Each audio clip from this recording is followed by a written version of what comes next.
The smell hit them first. Before the gates, before the guards, before they understood what the next 3 years would bring, American soldiers captured in the Philippines smelled death mixed with human waste and rotting vegetation. It was April 1942, and thousands of men who had fought to defend Bataan and Corregidor were about to enter a system of prison camps that would strip them down to their most basic instinct, survival. What they did not know, what they could not have imagined, was that the next 1,000 days would teach them that the human body can function on almost nothing, that a rat could mean the difference between life and death, and that a handful of rice might be all that stands between a man and his grave. When Japan attacked Pearl Harbor on December 7, 1941, roughly 130,000 American and Filipino troops were stationed in the Philippines. General Douglas MacArthur had assured them that reinforcements were coming, that supplies would arrive, that they could hold out. But the Japanese military machine moved faster than anyone anticipated. By April 1942, starving and disease-ridden American forces on Bataan surrendered. More than 70,000 men, both American and Filipino, became prisoners of war.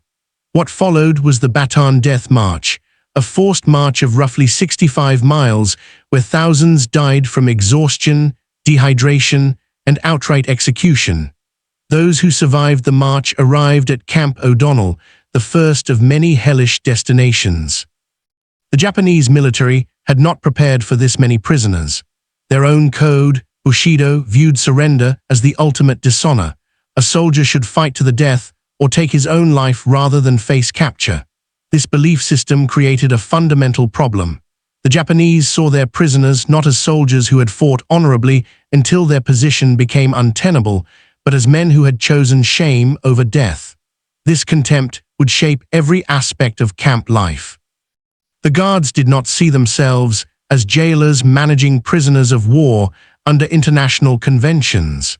They saw themselves as overseers of men who had already forfeited their right to respect, dignity, or even basic humanity. Camp O'Donnell sat in the Philippine countryside, a collection of bamboo barracks surrounded by barbed wire and guard towers. When the first prisoners arrived, they found virtually no sanitation facilities, no medical supplies, and no food distribution system. The Japanese had allocated minimal rations, and even those meager supplies were regularly diverted or simply not delivered. The daily food ration in those early days consisted of a small ball of rice, sometimes a thin soup made from whatever vegetables the guards deemed unusable for their own consumption. The rice itself was often spoiled, filled with weevils, sometimes moldy. The portion size was calculated to provide roughly 700 to 900 calories per day. A man doing heavy labor needs between 3,000 and 4,000 calories daily just to maintain his body weight and function normally. The prisoners were not just hungry, they were slowly starving. Within weeks of arriving at O'Donnell, men began dying at alarming rates. Dysentery spread through the camp like wildfire.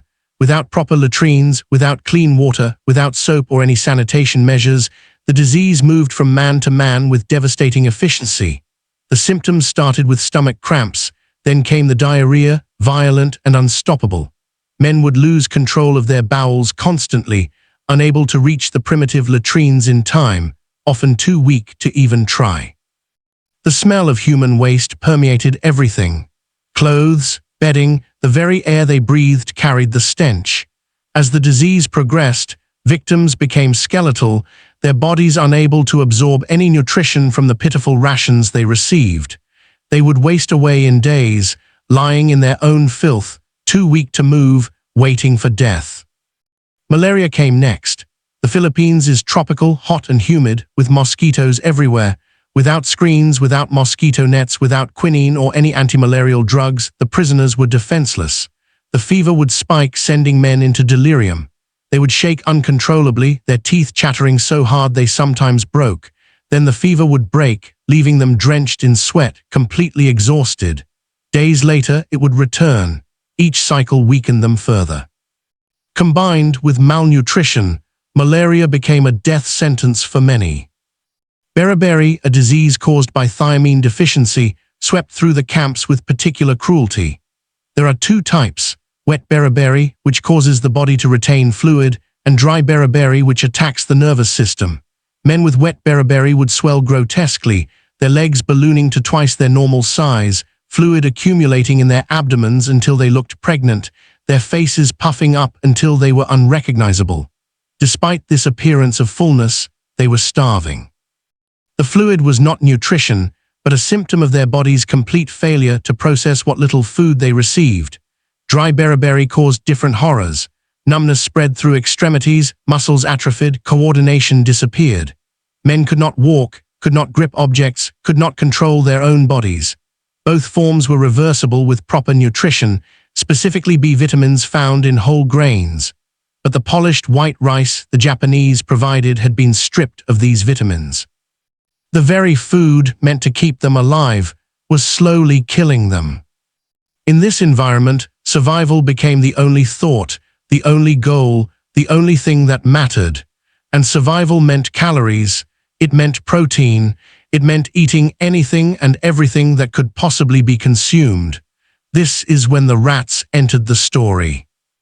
Rats thrive in places where humans suffer. They need food waste, they need shelter, they need the chaos that comes with overcrowding and poor sanitation. The camps provided all of this in abundance. The rats were everywhere, bold and numerous. They would scurry across sleeping men at night, steal whatever scraps of food anyone managed to save, bite the sick who were too weak to swat them away. At first, the prisoners viewed them as just another torment, another sign of how far they had fallen. But hunger does something to the human mind. It strips away cultural conditioning, social norms, and personal preferences. Hunger makes a man capable of almost anything. No one remembers exactly who caught the first rat for food. It was probably not a singular moment, but rather multiple men across different barracks reaching the same desperate conclusion at roughly the same time. What is known is that by mid-1942, rat hunting had become an organized activity in camps throughout the Philippines, and later in camps in Japan, Thailand, and other occupied territories. The men developed techniques, strategies, even specialized tools. The simplest method was the ambush. A prisoner would save a few grains of rice from his ration, place them in a strategic location, and wait. Patience was essential.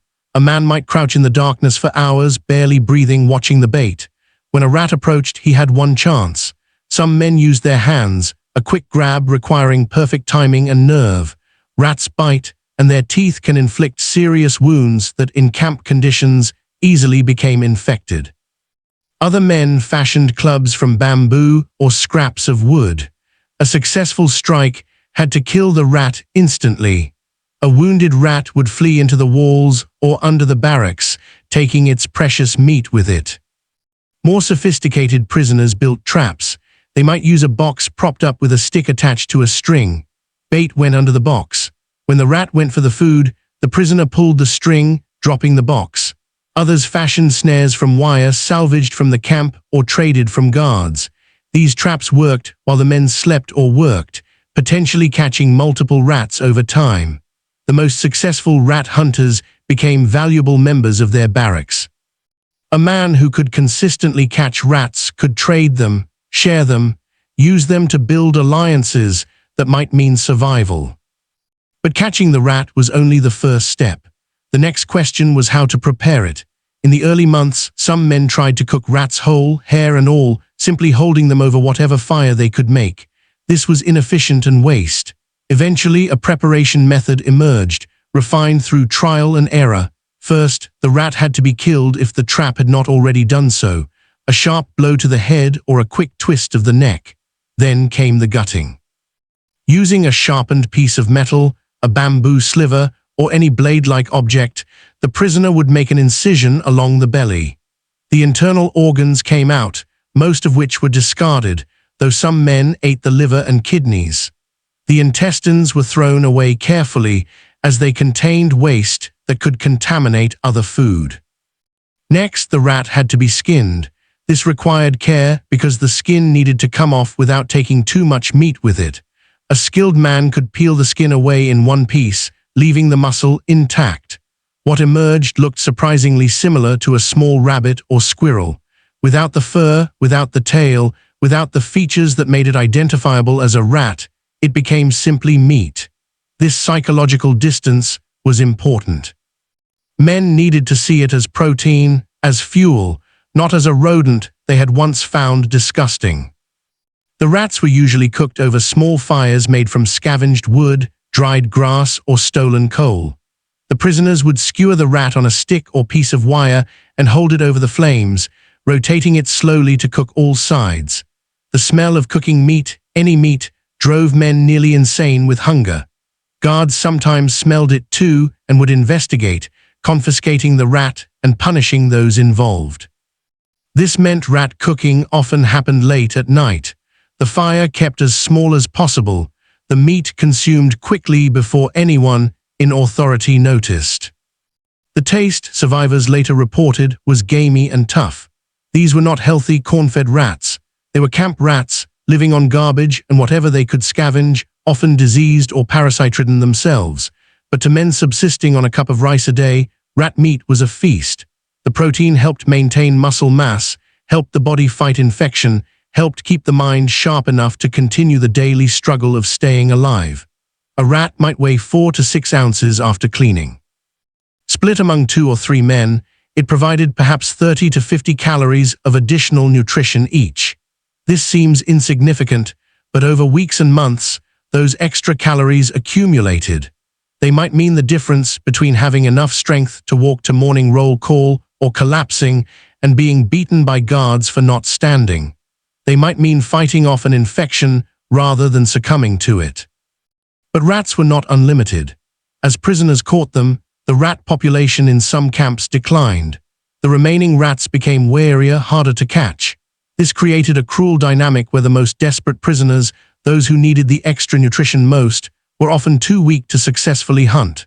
The strongest prisoners, those who had somehow managed to maintain their health a bit better, had the energy and coordination to catch rats, meaning they stayed healthier while the weakest grew weaker. This is one of the harsh realities of survival situations. The strong tend to get stronger, and the weak tend to fade away unless the strong choose to share. And sharing was complicated. In some barracks, men operated as tight units, pooling resources, distributing rat meat equally, looking out for each other. These groups had higher survival rates. When one man caught a rat, it was divided carefully, everyone getting a portion. When someone fell ill, others contributed parts of their rations to help him recover. This cooperation stemmed from enlightened self-interest as much as altruism. A man understood that he might be the sick one tomorrow, might be the weak one who needed help. Building social bonds, maintaining trust, keeping the group functional increased everyone's chances. But other barracks saw men become isolated, territorial, suspicious. A prisoner who caught a rat might hide it, eating it alone in the darkness, trusting no one. Theft became common. Men would steal from each other's meager possessions, take food directly from the mouths of the weak. Guards encouraged this behavior, knowing that divided prisoners were easier to control than unified ones. They might give extra rations to informants, creating hierarchies among the prisoners themselves. Some POWs collaborated with guards in exchange for better treatment, ratting out escape attempts or black market trading.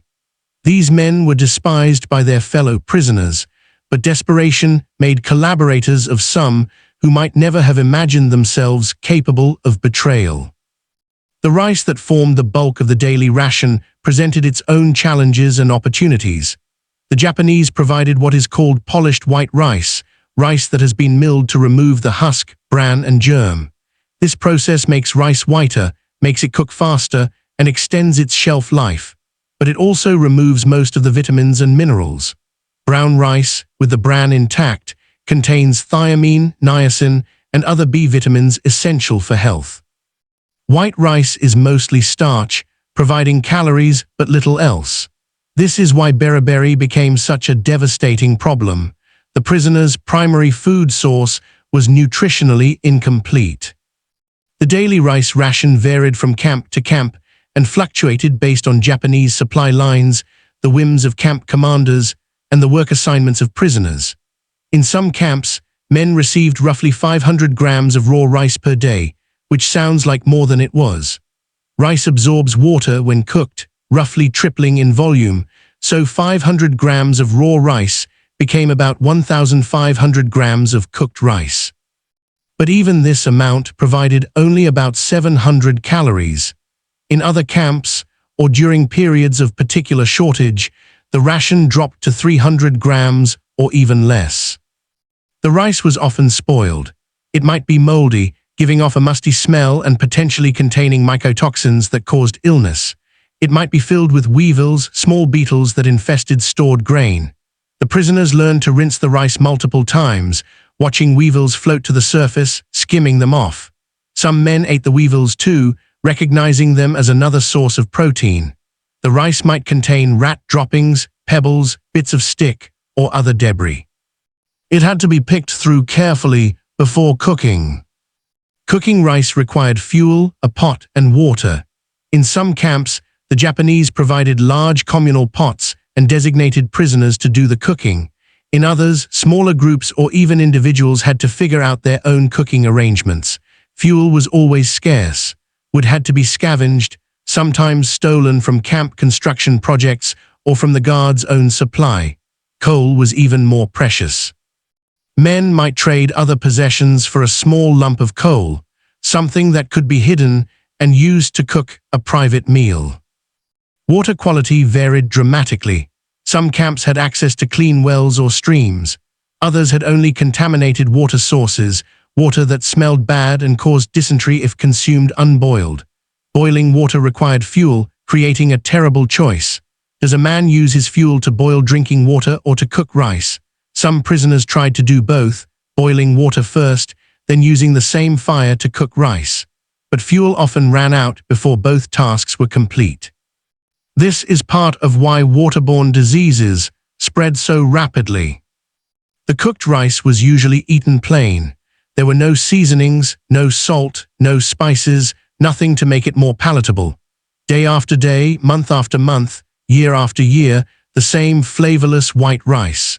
The monotony was psychologically draining. Men reported that eating became purely mechanical, something done for survival rather than anything remotely pleasurable. They would shovel the rice into their mouths, chew just enough to swallow, force it down, and try not to think about the steak dinners, the Thanksgiving turkeys, the apple pies they had enjoyed in their previous lives. Occasionally, the rice came with a thin soup. This soup was called lugaw by the Filipinos or simply stew by the Americans. It consisted of hot water with a few vegetable scraps, perhaps a bit of fish, almost never any real meat. The vegetables were usually whatever was too rotten or damaged for the guards to eat, discarded greens, potato peels, radish tops. But even this foul-smelling, barely edible soup was desperately craved because it added volume to the meal and occasionally contained trace nutrients missing from plain rice. When prisoners worked outside the camps, on construction projects, in mines, loading ships, or building the infamous Burma Railway, they sometimes had opportunities to supplement their diet. Guards were often less vigilant in work environments outside the formal camp structure. A man cutting jungle vegetation might quickly pop edible plants into his mouth when no one was watching. Prisoners learned which leaves, roots, and even insects were safe to eat. Grasshoppers, crickets, cicadas, beetle larvae, these all became food. The insects were usually eaten raw, crunched up quickly when a guard's attention was elsewhere. They provided protein and fat, nutrients critically lacking in the rice-based diet. Snakes, lizards, and frogs were prized catches. A snake might be 2 or 3 feet long, providing significant meat if it could be caught without being bitten. Lizards were smaller but numerous in tropical environments. Frogs could be found near water sources. The methods for preparing these were similar to rats. Kill, gut, skin if possible, cook quickly, and eat everything including bones if they were small enough. Bones could be chewed or crushed and swallowed, providing calcium and marrow. Some prisoners became remarkably knowledgeable about edible plants. Men who had grown up on farms, who had hunted or fished, who had any outdoor skills, shared this knowledge. They taught others which grass shoots could be eaten, which roots were safe, which leaves would not cause poisoning. In the jungles of Burma and Thailand, where many prisoners worked on the railway, the vegetation was thick and diverse. Bamboo shoots, though they required careful preparation to remove toxic compounds, became a valuable food source. Wild papayas, though usually unripe and bitter, could be eaten. Even bark from certain trees could be stripped and chewed for whatever nutrition it might provide. The men developed an almost supernatural ability to spot potential food. A bird's nest might contain eggs, a precious source of complete protein and fat. Getting to the nest required climbing, which required energy most men barely had, but the reward made it worth the risk. The eggs might be eaten raw, the prisoner cracking them and swallowing them immediately before anyone could demand a share. Or they might be brought back to camp, hidden carefully, and cooked later. Some prisoners reported that a single egg made them feel stronger for days, though this was likely as much psychological as physiological. Fish, when available, were caught using improvised methods. Prisoners with access to streams or rivers might fashion hooks from wire or bent nails. Line could be made from unraveled cloth or stolen string. Bait was anything a fish might eat: insects, worms, bits of rice. The fish in camp areas were usually small, 3 to 4 inches long, but they were eaten whole, scales, bones, guts, and all. Every part contained nutrition. Some men caught fish with their bare hands, a technique called noodling or hand fishing. This required incredible patience and skill, standing still in water, waiting for a fish to come close, then grabbing it with lightning speed. The Japanese guards, meanwhile, ate a completely different diet. They had access to proper rations, rice supplemented with fish, vegetables, sometimes meat, soy products, seaweed, and pickled vegetables. They were not eating lavishly, as Japan itself faced food shortages during the war, but they were receiving adequate nutrition.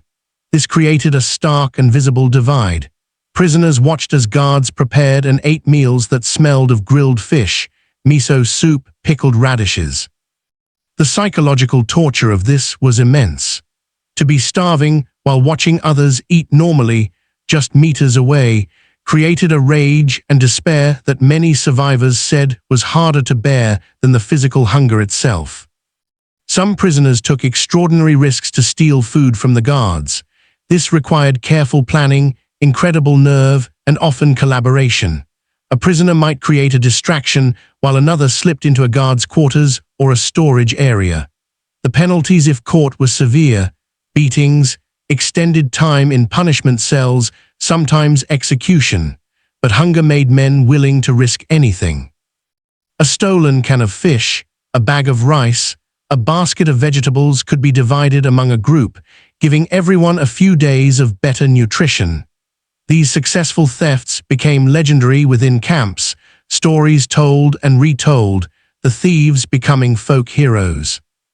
Money, for those who still had any or who received it in Red Cross packages when those occasionally got through, could sometimes be used to buy food from guards. Not officially, as trading with prisoners was against regulations, but unofficially, many guards were willing to sell items for cash or trade goods. The exchange rates were extortionate. A guard might charge a month's military pay for a single can of condensed milk or a small bag of sugar. But for a dying man, a can of condensed milk might be worth any price. The concentrated calories and fat could mean the difference between slipping into terminal decline and hanging on long enough to recover. Red Cross packages, when they arrived, were miracles. These packages contained canned meats, chocolate, powdered milk, cigarettes, soap, and other items. The cigarettes were as valuable as food because they could be traded to guards for better work assignments, lighter duties, or additional food. A cigarette might be worth a day's rice ration from a guard. The canned meats, spam, corned beef, these were like nothing the prisoners had tasted in years. The sensation of fat in the mouth, real animal protein, seasoned food, was almost overwhelming. Some men became sick from eating Red Cross package contents too quickly, their shrunken stomachs unable to process rich food. But Red Cross packages came irregularly and were often looted by guards before reaching prisoners. The Japanese were not systematic in respecting the Geneva Conventions, which stipulated that POWs should receive aid packages. Camp commanders might confiscate entire shipments, redistributing the contents to their own troops or selling items on the black market. When packages did reach prisoners, they were often opened and inspected, with choice items removed. Still, even partial packages were treasured beyond measure. The physical effects of prolonged malnutrition and the diet of rice and rats were devastating and progressive. In the first months, men lost weight rapidly. The body burns fat stores first, causing faces to thin, bellies to shrink, clothes to hang loosely. This phase was psychologically distressing, but not yet life-threatening. As fat stores depleted, the body began to cannibalize muscle. This is when serious weakness set in. Men found they could not perform physical labor that had been easy months before. Climbing stairs became exhausting. Carrying loads that once seemed light became impossible. Muscle loss affected everything. The heart is a muscle, and as it atrophied, circulation weakened. Prisoners developed edema, swelling in extremities as the heart could no longer efficiently pump blood. The diaphragm and other breathing muscles weakened, making each breath harder.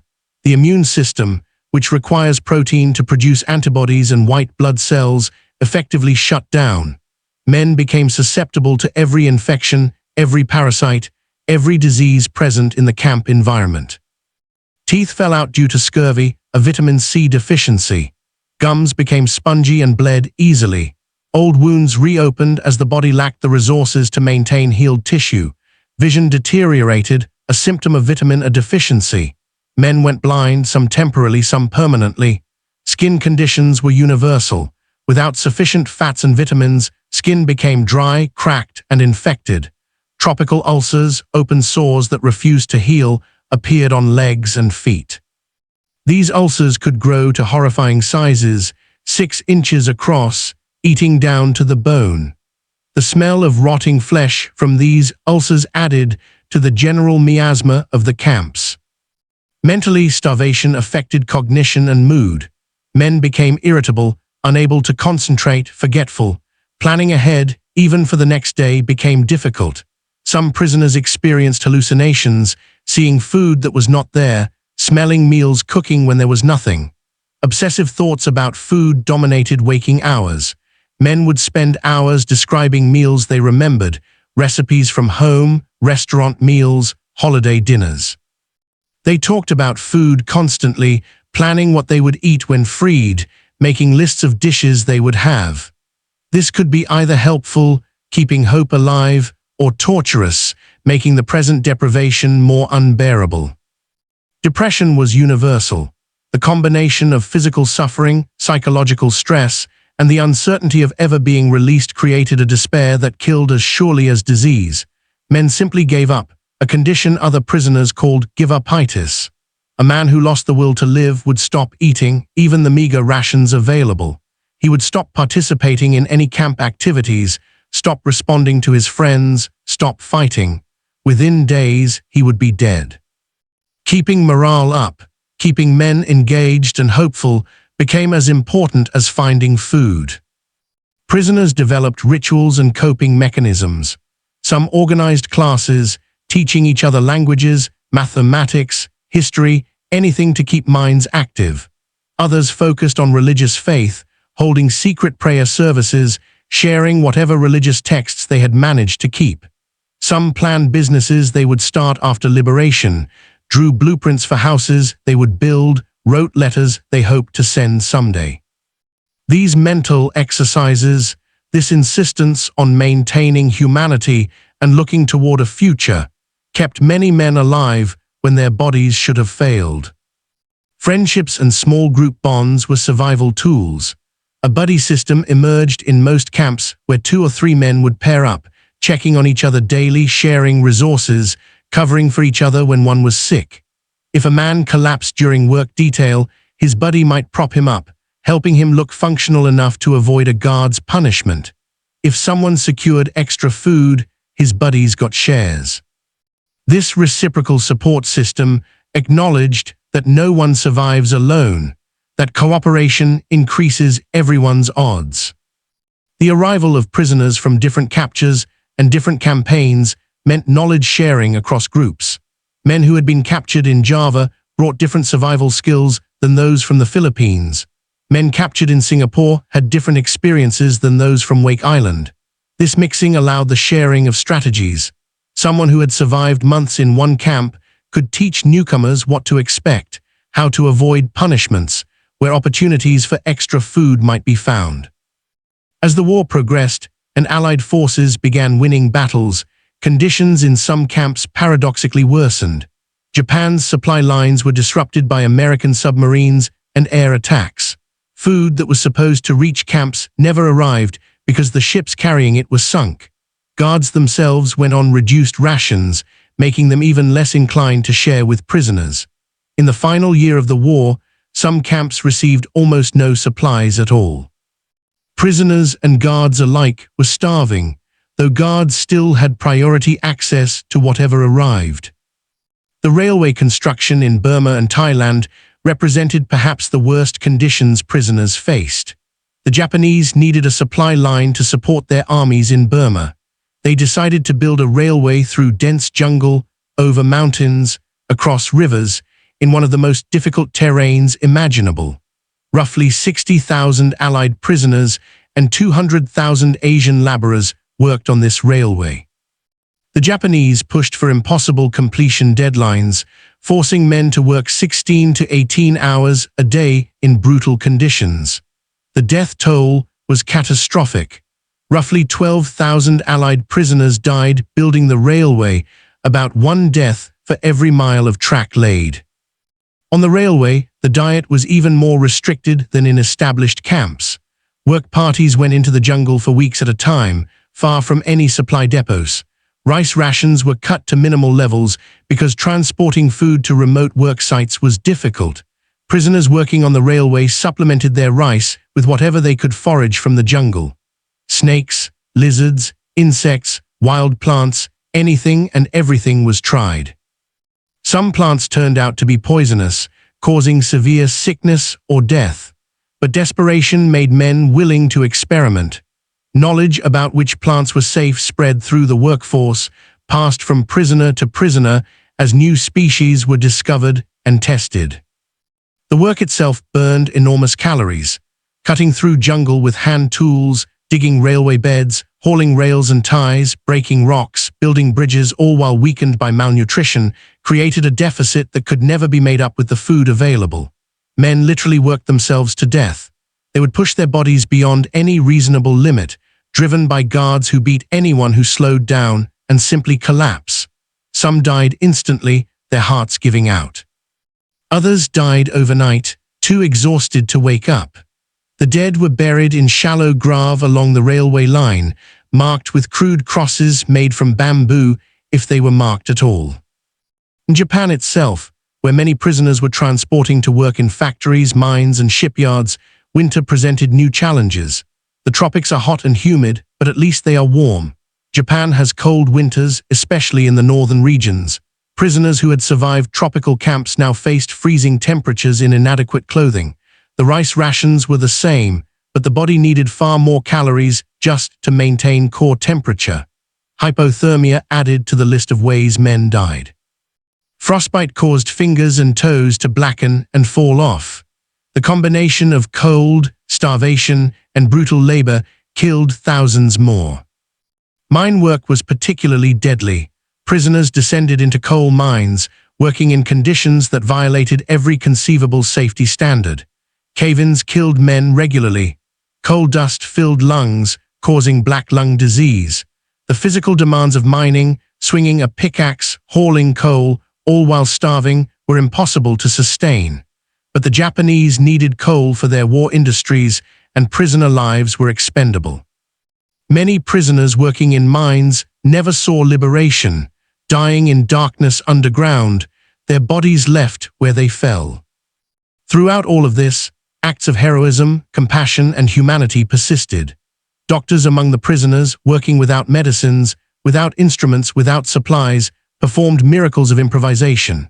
They might amputate a gangrenous limb using a sharpened spoon and no anesthetic, the patient biting down on a stick, while other prisoners held him still. They treated tropical ulcers by scraping out infected tissue with crude tools, packing wounds with whatever clean material they could find. They diagnosed diseases by symptoms alone and attempted treatments based on theoretical knowledge applied in impossible circumstances. Many of these doctors died themselves, worn down by the same conditions they were trying to treat in others. Chaplains, both official military chaplains and men who simply took on that role, provided spiritual comfort. They conducted religious services in secret, as the Japanese often forbade religious gatherings. They heard confessions, performed last rites for the dying, counseled the despairing. Their message was simple: maintain faith, maintain hope, maintain humanity. These were not empty words. Prisoners who retained a sense of purpose, who believed their suffering had meaning, who thought they might survive to tell the story, had measurably better survival rates than those who lost hope. Small acts of sharing took on huge significance. A man giving part of his rice ration to a friend who was sick demonstrated the highest form of sacrifice. He was literally giving away life itself. These gestures created debts that could never be repaid, bonds that lasted lifetimes. Survivors spoke of these moments decades later with profound emotion, remembering the name of a man who shared his food, who helped carry him when he could not walk, who talked him out of giving up. Trade and black markets existed in every camp. Prisoners traded anything they had for food. Watches, rings, family photographs, any personal possessions became currency. Some men sold their Red Cross package contents, trading chocolate for rice because rice provided more calories and lasted longer. Others hoarded cigarettes, knowing they could be traded to guards. The ethics of these transactions were complicated. Was it wrong to profit from others' desperation? Was it acceptable to trade tobacco for food when both buyer and seller were prisoners? Opinions varied, but the markets persisted because they served a function. They allowed men to convert possessions they valued less into things they needed more. Escape attempts were rare for practical reasons. The prisoners were held in Asia, thousands of miles from friendly territory. They were Westerners in populations where they stood out immediately. They had no maps, no supplies, no local currency, no knowledge of the language or terrain. Even if a man managed to get out of the camp, where would he go? Still, some tried. Most were recaptured within days and executed as an example to others. A very few, made it to friendly forces or local resistance groups and survived. But for the vast majority, escape was not a viable option. Survival meant enduring, outlasting the enemy, waiting for liberation. News filtered into camps through various channels. New prisoners arriving from more recent captures brought updates. Guards sometimes shared information, often propaganda, but containing kernels of truth. Radios, though strictly forbidden and punishable by death, were secretly built and hidden in some camps. Men with electrical knowledge constructed receivers from scavenged parts, hid them in walls or underground, and listened to Allied broadcasts at enormous risk. The information they received was carefully disseminated, passed verbally from man to man, never written down. Knowing that the Allies were advancing, that Japan was losing the war, that liberation might eventually come, gave men a reason to hang on. The atomic bombings of Hiroshima and Nagasaki in August 1945 ended the war abruptly. Prisoners did not immediately know what had happened, only that something changed. Guards became less aggressive, more uncertain. Work details were cancelled. Then suddenly it was over. American planes appeared overhead, dropping not bombs but supplies. Parachutes filled the sky, carrying food, medicine, clothing. Prisoners who had subsisted on rice and rats for 3 years suddenly had access to canned goods, chocolate, real bread. Many became violently ill eating rich food after years of starvation.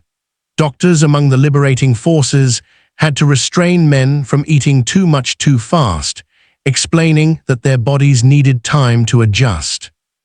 The physical toll taken by 3 years of this existence was staggering. The average prisoner lost between 40 and 60 pounds. Men who had weighed 180 pounds when captured weighed 120 or less at liberation. Some were down to 90 pounds, skeletal, barely alive. The mortality rate among American POWs held by the Japanese was roughly 40%, compared to less than 4% for Americans held by the Germans. This difference reflected the systematic neglect, the harsh conditions, the brutal labor, and the inadequate food that characterized the Japanese camp system. Survivors faced long roads to recovery. Many had permanent damage, weakened hearts, compromised lungs, chronic digestive problems, dental issues, vision problems, psychological trauma. Tropical diseases like malaria could recur years later. Parasites took months to clear from systems. Nutritional deficiencies took time to correct. Some men never fully recovered, living with disabilities for the rest of their lives. The psychological scars ran equally deep. Nightmares, survivors' guilt, rage at having been abandoned for so long, grief for friends who did not make it, all of these haunted survivors. Many found it difficult to talk about their experiences. Families wanted them to move on, to forget, to be grateful they survived. The horrors they had witnessed, the things they had done to survive, the level of degradation they had experienced, seemed impossible to communicate to people who had lived through the war in America, with rationing and sacrifice, but nothing approaching the deprivation of the camps. Some veterans simply stopped talking about it, locked it away, tried to rebuild normal lives. Others spoke compulsively, needing to tell the story, needing someone to understand.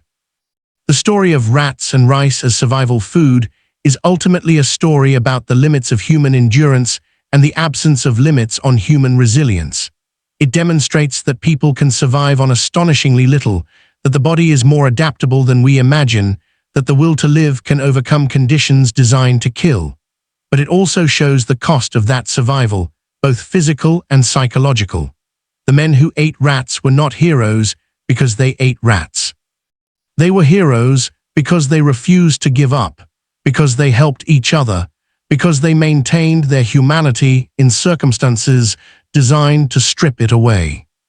The lesson of these camps extends beyond World War II history.